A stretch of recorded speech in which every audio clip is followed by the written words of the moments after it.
brothers just want to call in and listen. Just give me a number. I have an incredible phone. I can just keep. It seems like I can add unlimited people on the conference, and Oh, wow. so just call me. We'll add you onto the call. Oh my Lord! Listen, we're gonna get right to it. This is the Power Hour, brought to you by Power Interfaith, Monday through Fridays, 6 a.m. to 7 a.m. here at WURD Radio WURD. And we'll get to all the niceties later if we get to it. But sitting across from me is Bishop Dwayne David Royster. And I know, go right ahead. No. Across from me is Reverend Dr. Mark Kelly Tyler. Brother, I mean, seriously. Can you say treason? Can you say, attempted coup? Can you say? I mean, I'm just like at such a loss right now that so in case you're just waking up and you're in a fog because, like me, your NFL team is out of it. Raiders have been out. Eagles are out of it. So yesterday was just kind of a fog. You kind of went through in a daze, and you kind of missed the only story yesterday. There were many important stories, but the story is the release of a full hour-long phone call that happened Saturday with Donald J. Trump, President of the United States of America, and Secretary of State, as he called him, hey, Brad Raffensperger. Brad had his attorney there. Of Georgia, yes. Yeah, of Georgia, thanks. I'm sorry, yeah. And so the call is literally, go back to the call that Trump was impeached for, where he was using American power to extort a foreign leader and to withhold aid until he got dirt on Joe Biden. This was pretty much the same phone call. And it raises a ton of questions like, good God, who else has he been calling like this in the last couple of months?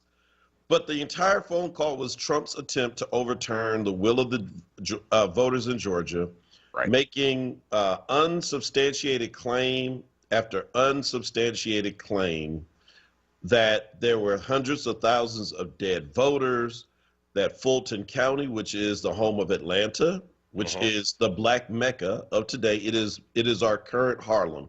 It's where Harlem has transferred his flag, planted it in Atlanta. So he has gone after them, calling out the election official there, black woman and her daughter. He must have called her name, I swear, 30 times. And I know this because for you all on this show, I suffered for you yesterday. I listened to the entire phone call. You were better than me. I just refused to do it. Because I could probably do the phone conversation just without actually reading it. Go ahead, try me. You be Trump. Go ahead. You be Trump, and I'll be Brad, and I'll tell you if you got it right. Go right ahead. Brad. Yes, sir. Brad. Yes, Mr. President. Brad, we got to fix this. It's fixed, sir. No, it's not, Brad. I need you to find 11,708 votes, Brad. You can fix this and turn this thing around. Just tell them you made a mistake, Brad. Sir, this is Ryan, the attorney from Georgia. Ryan Germany, by the way. Oh, nice name. my family's from Germany. Sir, Ryan, this is Ryan, sir. We've already combed through this, the GVI, the FBI. We did a hand recount. We did a machine recount. We did another recount. Sir, we only found 2 dead people who voted. There's nothing to fix. Ryan, there are votes that were run through the machine 3 times. I'm sure that those are the votes right there. You just need to go and get those votes and say you made a mistake and do this. You know the people of Georgia voted for me. They voted for me. You know there's been fraud down there. You just need to speak the truth and tell it, and so we can get this corrected so that I win the state of Georgia. This silence is actually what happened as well. Because at a certain point, Brad and Ryan gave up. They were like, I can only that you know how you do the little cuckoo sign? They were probably doing that to each other in the room. Like, man, this guy is like lost it. I have to think that they have to be thinking to themselves, why did we vote for him? Why do we campaign for him? That's right. While we're Gave him money. out here caping for him hard. I mean, honestly, so let me just say, and glad to see all the folk on Facebook Live. Please hit the share button, bring others in. Glad to know that there are folk who listen to 900 AM, 96.1 FM. Folk are on YouTube. People listen to the WURD, app. Share this out with others. But, man, I mean, I'm not kidding you. That phone call and listening to it in its entirety was perhaps for me the lowest point that I've ever felt about about our country. And I know that, there are folk, you and I were children during the Nixon moment. And so I'm certain that that was kind of the same thing. Oh, yeah. But I'm telling you, man, Nixon's lightweight compared to this. I mean, Nixon has nothing on this. Yeah, I mean, really, to have listened to it. So you're right. Actually, by the way, I want to tell you what you just said. Your interpretation and impression of the call, that was the call. But imagine it was like Trump, 50 minutes of the 62-minute call, it was Trump speaking, and then Brad and Ryan every now and then saying, "Sir, that's just not true." Right. It's just not true. Oh, we're going to fix this, though. Now, he went from buttering them up to berating. I mean, he just dragged the Secretary of State of Georgia. And then literally in the exact same sentence before he got finished speaking, he said, "Look, I don't mean all that, right? I mean, you're a nice guy. Don't you want to be a nice guy? Don't you want me to like you?" Yeah. The thing I kept thinking about last night, after I read some of the stories, I didn't read the whole transcript, but after reading some of the stories, was the level of autocracy that our country is comfortable with. We're supposed to be the world's largest democracy. We're supposed to be the ones that are setting the standard for the rest of the world. We've been defending democracy and fighting for other countries to have democratic rule for a very long time. And now we are in this place of deep autocracy. One of the challenges is there are about 14 senators, actually there are 30 senators, I believe, that are willing to challenge the results of there are 30 Congress people. There are about 14 senators that are willing to challenge the results of the Electoral College coming up on the vote on the 6th. And, I'm just wrestling with all of this. Just knowing what they just heard, how can they go in and defend, trying to continue to support this man, continuing to perpetuate the lies? Some years ago, I talked about the fact that I felt like Trump's election was really an affirmation of George L. Orwell's 1984, and also Olivia Butler's books, Parable of the Sower and Parable of the Talent. And Octavia Butler. And we're in this moment when I just think people are really deeply confused about what it means to be a part of a democracy, because this is not even about the presidency anymore. This is about democracy itself that is at risk. And folks' willingness to throw that aside for the sake of maintaining power. That the statement, power corrupts and absolute power corrupts absolutely, is really being manifest and lived out in front of us right now. And, I'm thinking about folk like Ted Cruz, who Donald Trump mercilessly, went after. It was massacring him and Marco Rubio. And Ted Cruz is leading the charge, one of the people leading the charge in the Senate to protect Donald Trump. And I'm like, man, really? And part of it is that they're fighting to get the Trump voters, because some of them see themselves lining up for 2024. It's absolutely horrendous and very frightening, this moment that we're living in terms of the political realm. I mean, it's frightening because of COVID, it's frightening, but the political realm and all that's happening with this. And the fact of the matter is that Joe Biden is going to have a mess to contend with, because these folk are still going to be around, including Trump, who's going to be tweeting his way through. Well, well said. And I think that, so here's an issue. So thank you, Jay Files on Facebook posts this, and I think this speaks to it, right? This is how business is conducted. I think you meant to say is conducted, exclamation mark. At companies, you just don't hear them. Right. And so I would agree with that. But let me push it a little bit further, Jay. So this is also the problem with, our desire for something new. Periodically, we want someone to shake it up, right? It's like, we're tired of these politicians. They all suck. They only, it's all transactional, a bunch of mucky muck rules and legislation and laws.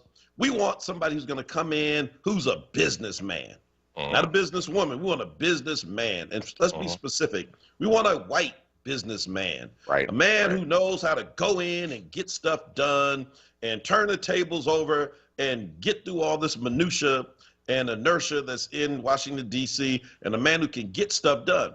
That's a lot of people, that's appealing to people because we do get frustrated by the political process. Absolutely. It is a grind. It is difficult work, and sometimes it feels like nothing is being accomplished.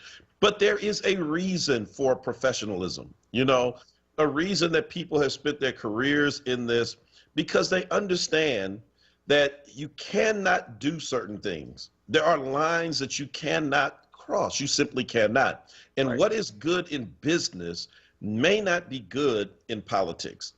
There are some things in business that are certainly good. A different way of looking at things always helps. But Donald Trump has proven, once and for all, especially with this phone call, if you haven't heard it yet, that if this is how you conduct business, then we don't need another business person ever trying to be president of the United States. That's right. That's right. Well, I mean, I do think that there's the nuance that comes with being part of the political class and negotiating. So yesterday, Nancy Pelosi was reelected to be Speaker of the House.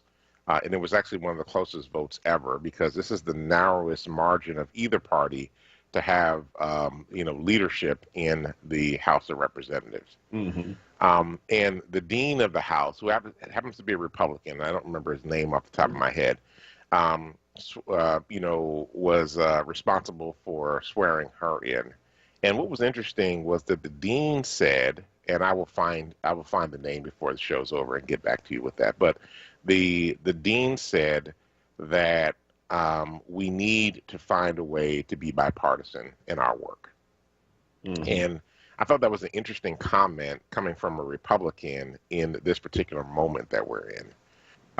But I think people are tired and they want to find a way to get things done. They want to work. There's a group that doesn't want to work, but there's a group that does want to work. And I do think moderate Republicans and moderate Democrats will probably be able to move some agenda moving forward down the road.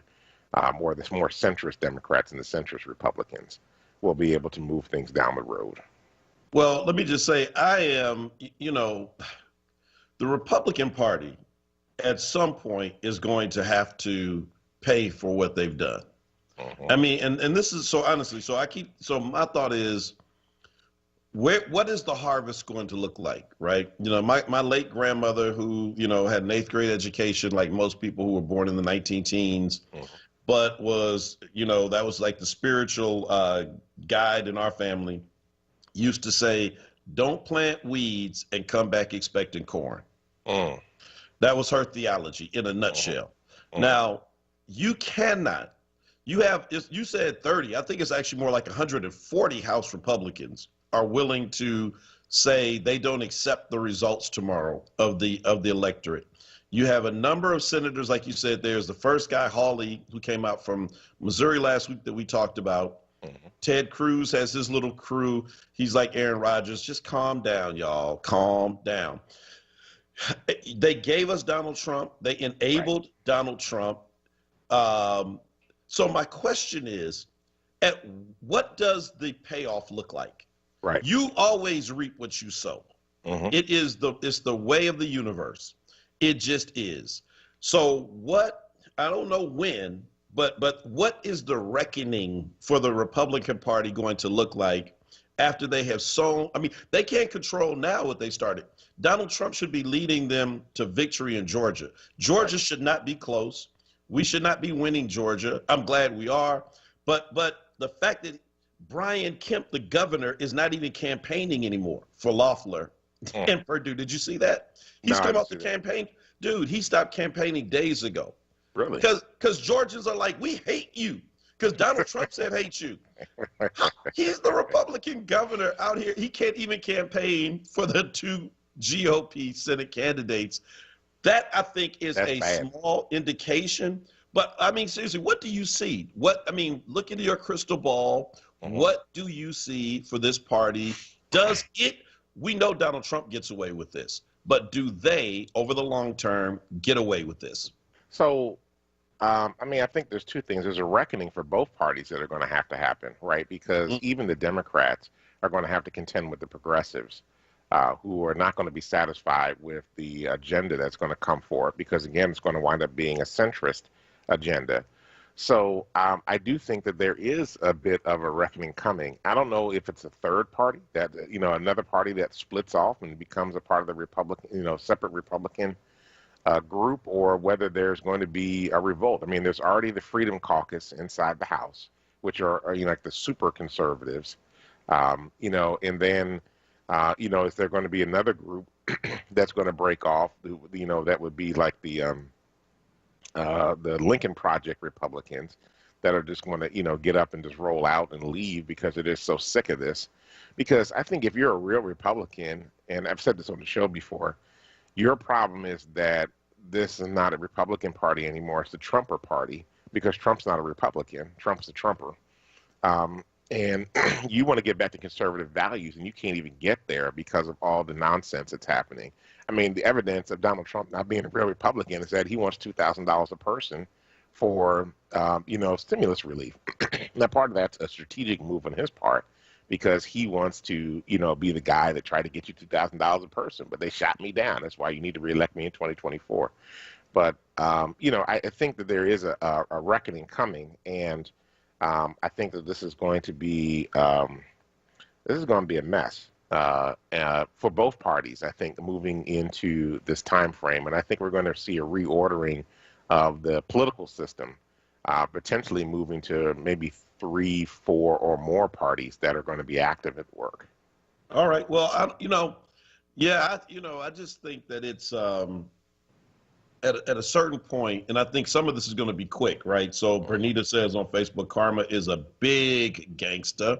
And I do think that the postmortem with the Republican Party, should Loeffler and Perdue lose tomorrow, will be, you're talking about like they'll have 2 years to sit there and stew in that every time they're sitting in the Senate and watching another piece of legislation go forward because Vice President, Kamala Harris walks in and says, yay, right? Breaks that tie and sends it to the Democratic way, that will be some of the immediate effects of what they've done. Because right now, again, Georgia should not be close, Georgia being Georgia, but our free chicken, our special weapon, is doing everything he can to just ruin it for the Republican Party. And I think that's the beginning. And I say, long live free chicken, because if this is what he's going to do right now, bro, and he loses, he ain't going nowhere. And he's going to spend the rest of his life making Republicans pay. I don't know if it turns into another party, but one thing is for sure, free chicken is good. We got to take a quick commercial break. This is the Power Hour. And when we come back, you brought up Nancy Pelosi, but we need to talk about what happened about another race that should not have been that close and what that means for the future of the Democratic Party. We're long over break. We'll be right back on the other side. This message is from the Philadelphia Department of Public Health. COVID-19 is still a threat in our communities, but we can all do something simple to help stop the spread. It's critically important to wear a mask or face covering whenever you're in public or around others. Yes, even while social distancing. Wearing a mask shows you care for yourself and your community and is essential to slowing the spread of COVID-19. So love yourself, love your neighbors, wear a mask. Need a new mattress? Stop by to see Julian, the mattress man, located at 7421 Stenton Avenue. You deal directly with the owner, Julian, to ensure the best prices on name brand mattresses like Sealy Posturepedic. Call 215-424-5550. That's 215-424-5550. WURD Radio presents the following wellness tip to support our listeners with mindfulness and motivation as we continue to navigate the pandemic together.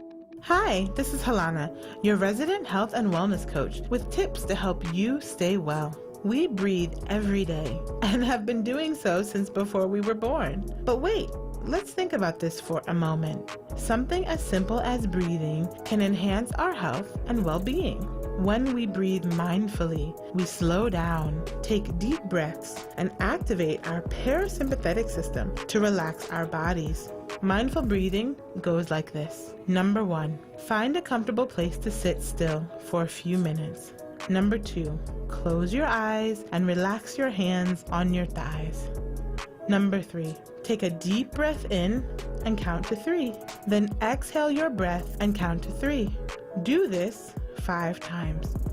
We sometimes think mindful breathing has to be an intense experience, yet even just a few minutes a day can make a big difference.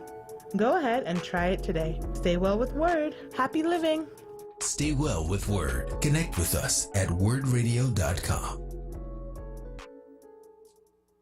This message is from the Philadelphia Department of Public Health. COVID-19 is still a threat in our communities, but we can all do something simple to help stop the spread. It's critically important to wear a mask or face covering whenever you're in public or around others. Yes, even while social distancing. Wearing a mask shows you care for yourself and your community and is essential to slowing the spread of COVID-19. So love yourself, love your neighbors, wear a mask. You're listening to WURD Radio, 96.1 FM and 900 AM WURD, independent black media.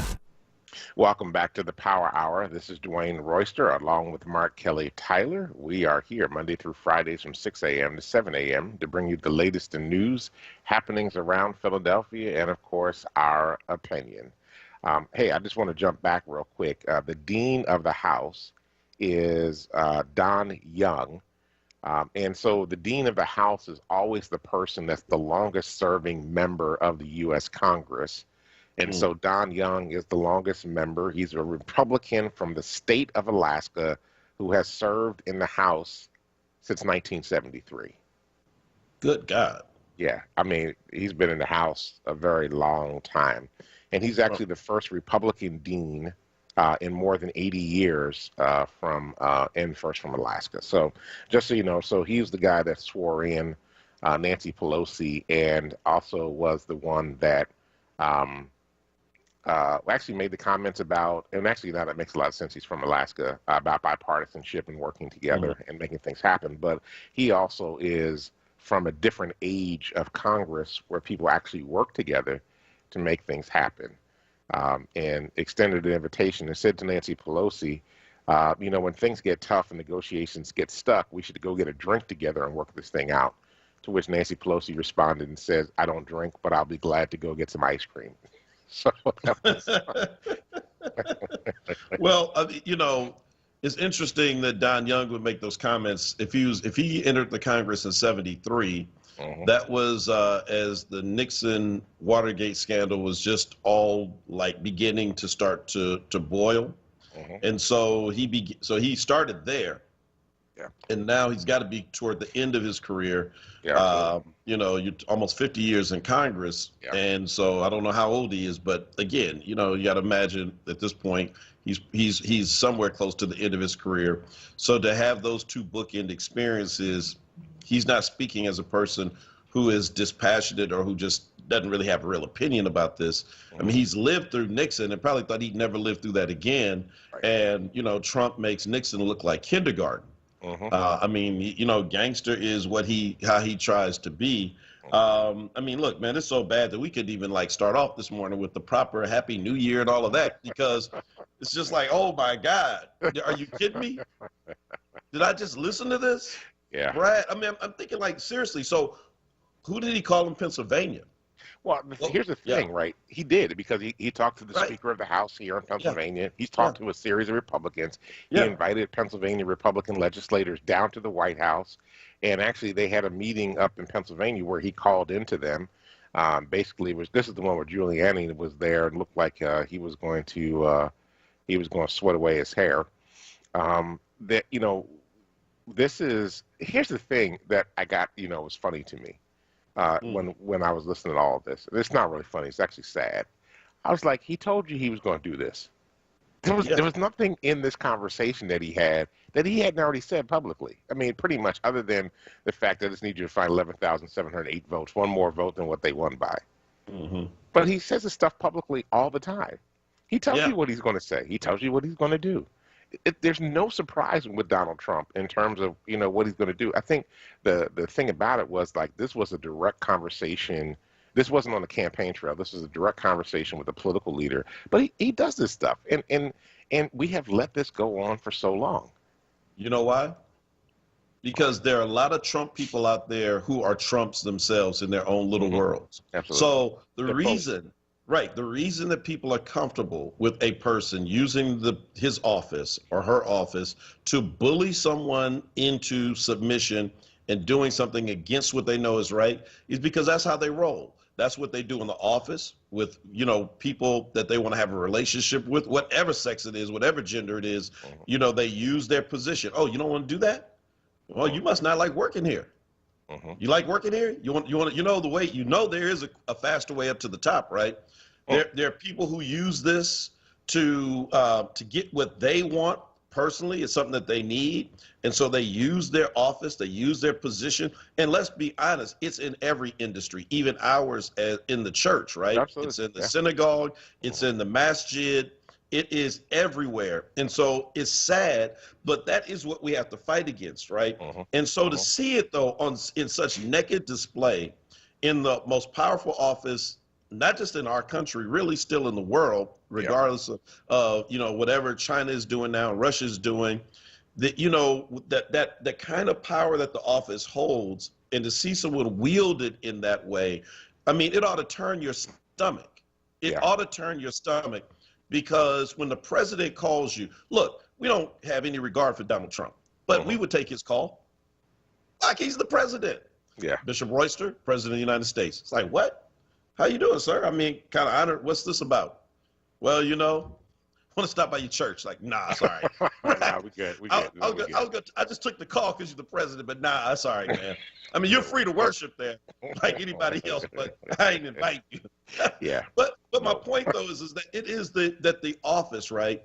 And so, but there are so many Americans and people around the world who are comfortable with this behavior because that's who they are. And bruh, I think that is what saddened me even more, looking at the tweets, people who saw literally nothing wrong with that phone call Saturday. Well, I mean, there are a whole lot of people out there that are continuing to affirm this notion that somehow or another Trump won and that the election was stolen from him, right? And there's this whole brainwashed cultist mentality that exists in all this, that people actually, you know, they do not believe convention. They don't believe the Constitution. They don't believe the state leadership, many of whom are Republicans in these places where he lost.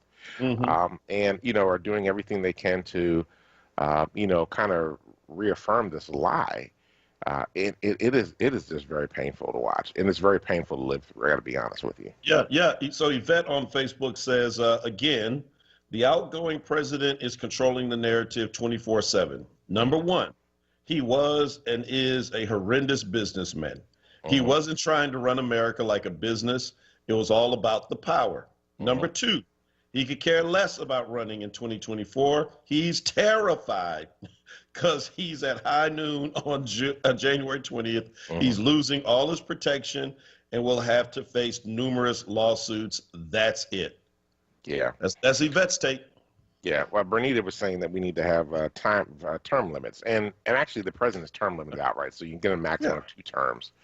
We do not have term limits for Congress or for the Senate, you know. But I mean, for example, Virginia's got a 1-term governor. You can only be governor once for 4 years, and that's it. There is no running again. Well, I think that I wonder if she was thinking more about Don Not So Young from Alaska, because I mentioned he's been in office almost 50 years. Yeah, almost 50 years. I mean, I'm sure somebody in Alaska has several generations have wanted that seat. Yeah, I was thinking about that. I'm like, that's 23 campaigns. It's a lot of campaigning. I don't know if I would want to do that. That's a lot. There are people who have been born, who've grown up, and who have died who wanted that seat. And Don, not so young, is holding on like, never take it from my cold, dead hands. Well, I mean, just make a note. Nancy Pelosi is 80 years old. She's the Speaker of the House. Well, yeah, barely. I mean, not barely 80, barely the Speaker. Can you please unpack this? The vote yesterday, there is a razor-thin difference between Republicans and Democrats right now. Democrats have about a 5-seat edge. They lost seats, which I still don't understand, like how you lose seats with the horrible president leading the other side. But that being said, there's no room for error. Help me understand the thinking of progressives who voted against her yesterday, knowing that, I mean, I guess they kind of counted the votes and it may have been safe, but from an outside looking in, that looked like it was pretty risky.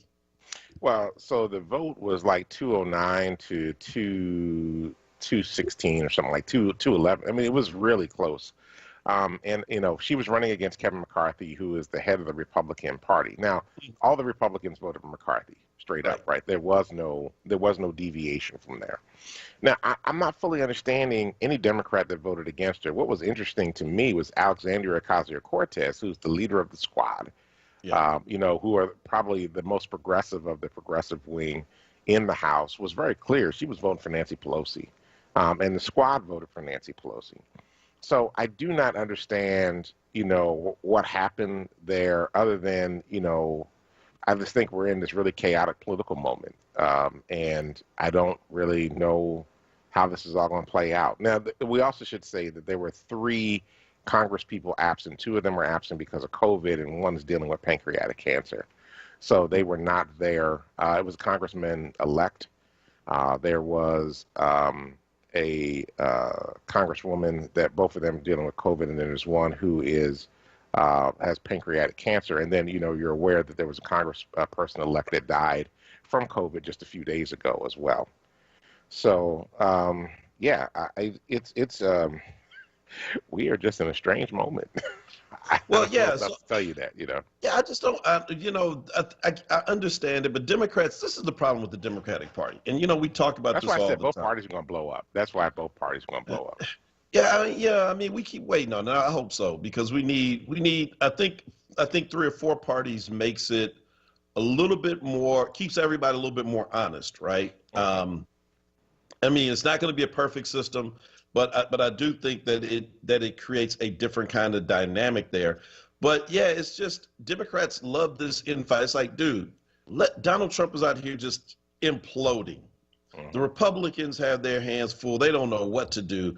This ain't the time. You're not going to beat her. Yes, I was one of the ones who said early on she shouldn't have had it the second time, but I was convinced, and I think the persons who convinced me were right, that it was better under a Trump administration to have a speaker who knew what she was doing, who had the gavel before. I think she's been masterful. Now, I mean, again, and you can't put all those losses on her. People got to run their own races, But it is time for a change. But how you do it, what I mean? You don't need that public spectacle of you all fighting when, I mean, this is the time you show unity up front, and then you do the fighting behind the scenes. I mean, I'm old school, bro, about my politics. You know what I mean? It's like, okay, in the room we have the vote, and it goes down. It's whatever. It's like 90 to 60, and then we're going to vote one more time to, so it's unanimous. So when we go out before the people, it's unanimous, right? That's not always appropriate, but in this case, I think it is. You don't need a weekend Speaker of the House. You don't need Republicans thinking, we got it in over here. Well, I mean, here's a couple of things to think about real quick, right? One, so first of all, shout out to Nancy Pelosi. And Nancy Pelosi is the 3rd most powerful person in the U.S. government, whether we all realize it or not, right? And she actually was the wall that stopped Trump from doing a whole lot of his craziness. She could have caved. She didn't cave. And she really got a reputation. You know, when at the end of the day, when Nancy Pelosi's done serving our country in this way, she will have the reputation probably that Ruth Bader Ginsburg did, right? That she was the wall that held back the tyrant in orange, and really did a good job. Now, I just want to think about this for a moment, that now the number 2 person and the number 3 person in this country are both women.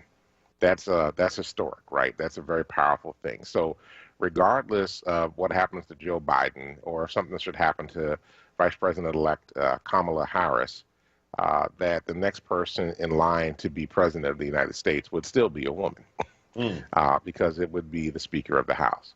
Wow. So that's pretty powerful. I mean, because we're dealing so much with Trump stuff, we're not even really seeing the significance of the order that this country's in, that would allow the succession to go to 2 women before it went to another man, which is pretty. That's huge. Yeah, it's big. It's really big. Yeah. And a lot of people, I don't think, are even paying attention to that. Yeah. So that's a beautiful scenario that we have right there. But I think, going back to your point, I think we're in for a radical shift of politics in the United States. One that's probably way overdue, because our 2-party system is really a 1-party system for the most part. As I was talking to somebody the other day, I said the billionaires are lined up on both sides, and a lot of them are giving to both parties, right? Just making sure that they get whatever favor they need when they get in there. And we need a radical, periodically, every once in a while, you need revolution. Revolution doesn't always have to be bloody. But you do need revolution to come through and shake things up. And I think we're going to begin to see that happen, hopefully in a natural way, not necessarily having a war, but there'll be a political, awakening that will happen. And I think it's already started to happen in this country, that will force us to have to rethink how we do politics. It's already started here in Philadelphia with the election of council member Kendra Brooks with the Working Families Party. And I think it's going to spread in other places as well, as we begin to think differently about our politics. So I think we got a little ways to go, but I think we're taking steps to make that stuff happen. All right. Well, look, folks, we're up on the break. It's 6:40 in the morning, so if you got to be there at like 7, you're probably too late. Against the top of the new year. And so don't be the person that did not eat black eyed peas on the first day of the year, because somebody forgot last year, and that's why we had such a rough 2020. So I hope everybody had their black eyed peas a few days ago. We got to take a quick break, and when we come back, we'll finish this conversation. Got to talk about Stacey Abrams. She was one of the favorite targets of Donald Trump in that phone call. And the Georgia election, which happens on tomorrow. Call your peoples. Everybody got people in Atlanta. Call your people, text your people, let them know. Don't forget to vote. And if you have, make sure those in your circle have done so as well. Georgia, the world is looking at you, and we're pulling for you on tomorrow. This is the Power Hour. We'll be right back. This message is from the Philadelphia Department of Public Health. COVID-19 is still a threat in our communities, but we can all do something simple to help stop the spread.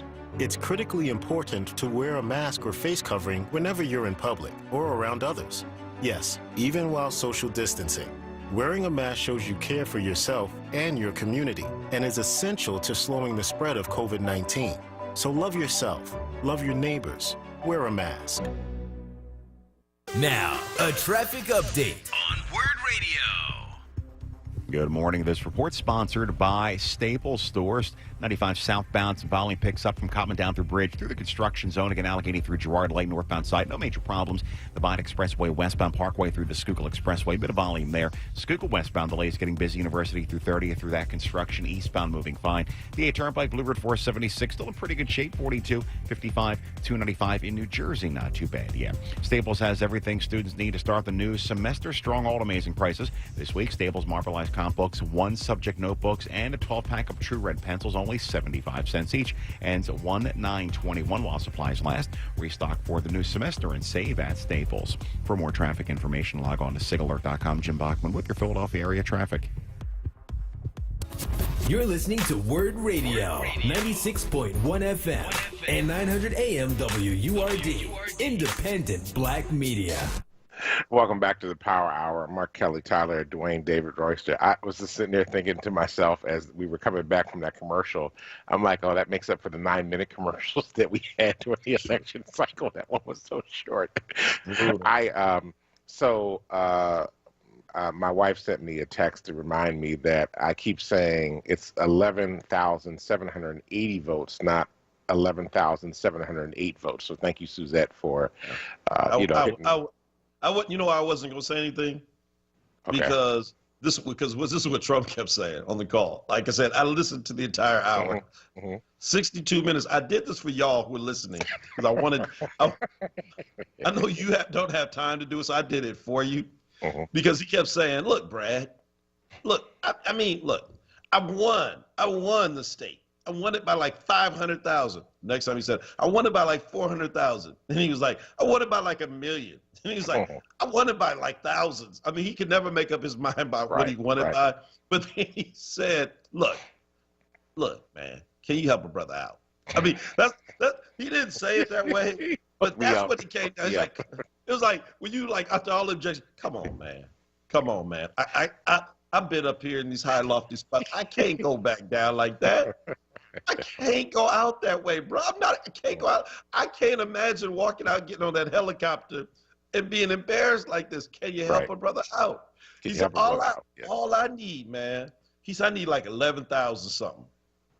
That's why I said it didn't really matter what you said. Because what he really was like saying is, I need 11,000 something.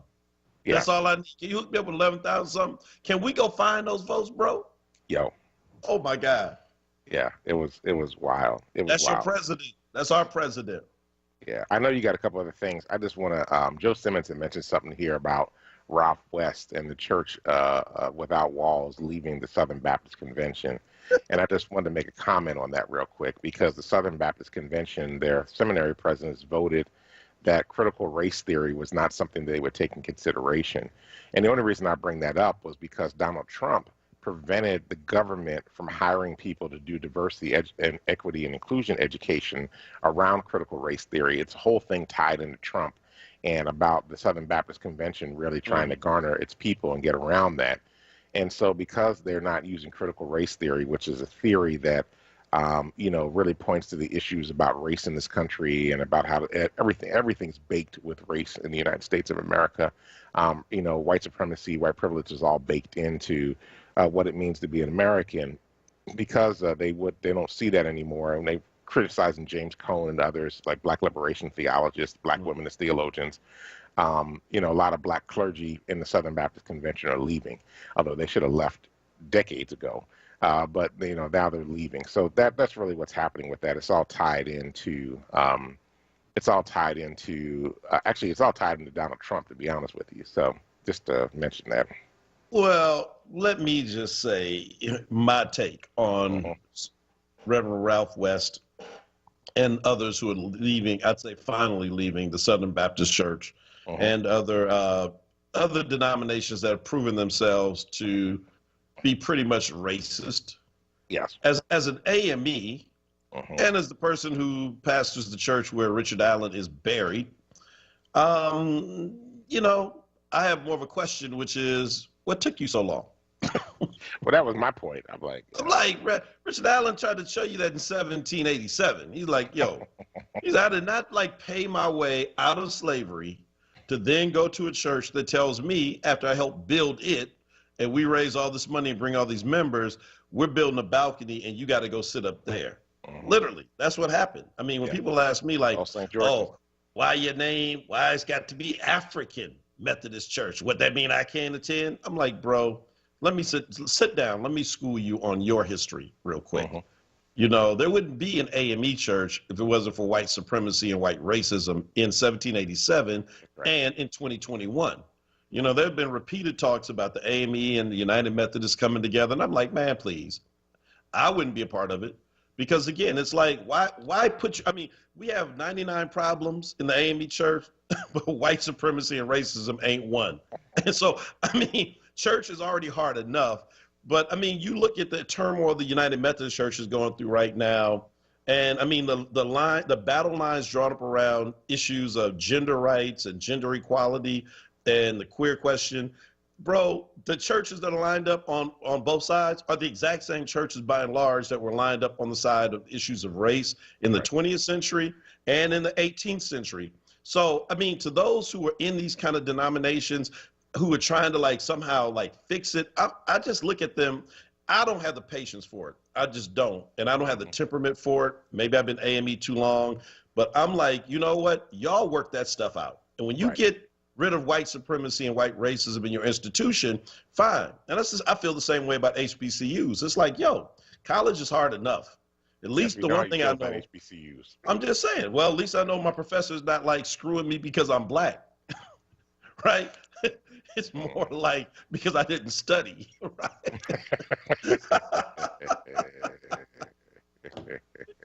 Yes, I just think that it's a moment right now that we have where that many of us, we've been trying to convince folk to let us in. And I mean, I know we have to, look, I'm not in any way, talking about like being exclusionary or anything of that nature. But what I am saying is that we are long past the day of begging people to be at their table. Bro, build your own. Yeah. And then people will respect you better. That's actually exactly and work together. Yeah. Build your own.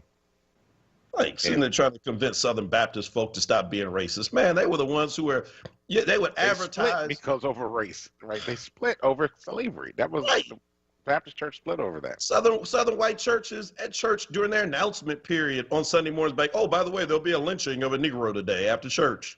Get your picnic. Wow, that's really sad, but so true. So true. Oh, wow. So I asked Ralph, what took you so long? Glad you're here, Ralph, but tell others to hurry up, step it up. Hey, listen, I know we got a lot of local races. I see our chief public defender raising that question, Kiera Bradford Gray. There are some judges races. We can get into that sometime this week. Love to hear her thoughts and opinions on that. She's a great legal mind. Glad to see State Representative Darisha Miller Parker, Darisha K. Parker, excuse me, who's also on this morning, as well as the Sheriff of Nottingham, Sheriff Rochelle Bilal. That's my sheriff. Yeah, so I mean, you look, there's a lot local going on. The great thing about WURD radio is you're going to get a whole lot of that today through the course of the day. Now, tomorrow in Georgia, there's a lot of concerns around voter intimidation, not necessarily in places like Atlanta or Columbus or Albany or Macon, but more of those places like Valdosta and places like that. In Brunswick, Georgia, I was on a call not a call, but there was like a Facebook Live event with a bunch of black clergy who are out of Georgia. One of them, Reverend McDonald, made note that in Brunswick, where Ahmaud Arbery was killed last year, a black woman and her daughter were putting up GOTV signs, and a white guy rolled up on them, attempted to take their signs from them because he's convinced. Wow. He's convinced, like, that Donald Trump is right, that y'all is trying to steal this election. And he didn't know that the woman, just like him, is a staunch supporter of the Second Amendment. Oh, wow.